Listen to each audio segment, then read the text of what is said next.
আগে নিচের ভিডিওটা শুনেন, তারপরে আমি কিছু বলতেছি।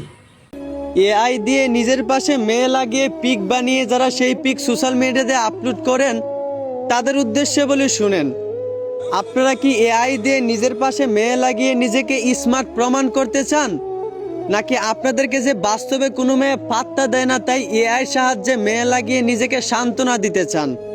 আমি বুঝলাম না ভাই, আপনারা কি বাস্তবে কোনো মেয়ে খুঁজে পান না, নাকি আপনাদের যোগ্যতা নাই? একটা কথা মনে রাখিয়েন, ভাইয়া, আমরা ইআই দিয়ে ভিডিও বানাই, তাহলে তোমার কোনো সমস্যা আছে? পারলে তুই ওই ইআই দিয়ে ভিডিও বানা। আর কি বলস ইআই সম্পর্কে, তুই খারাপ কিছু বলস? আরে তুই কি বুঝবি সিঙ্গেল মানুষদের কষ্ট? যারা গার্লফ্রেন্ড নাই তারা ইআই দিয়ে ভিডিও বানায় হাজারো মন সান্ত্বনা দিচ্ছে, আর তুই তাদেরকে নিয়ে বদনাম করিস। একটা কথা শুনে লাগ, নিজের যোগ্যতায় কিছু কর, অন্যদেরকে নিয়ে সমালোচনা করা বাদ দে, নাহলে কিন্তু খুব খারাপ হবে, বুঝছস? মাথায় সেফটি ঘর চাপড়ি।